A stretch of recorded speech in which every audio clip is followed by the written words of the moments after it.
বিশেষ বড় ধরনের একটা আসামির কাঠ গড়ে দাঁড়া গেছিল। এবার তারা আমাদের মুরব্বীদেরকে কারো গায়ে স্পর্শ করে নাই, শুরুই করছে মামুনুল হক থেকে যে এদের হাত পা গুলি সব বাইরে দাও, তাইলে এই বুড়া মাথা যেগুলো আছে সেগুলো আর কি করবে, এই পলিসি নিয়েছেন।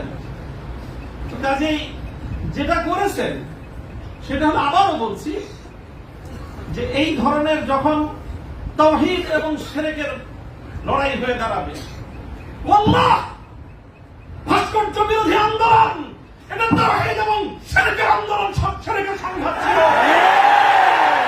ভাস্কর্যের পক্ষে যারা ছিলেন তারা শিরকের পক্ষে ছিলেন, ভাস্কর্যের বিপক্ষে যারা ছিলেন তারা তাওহীদের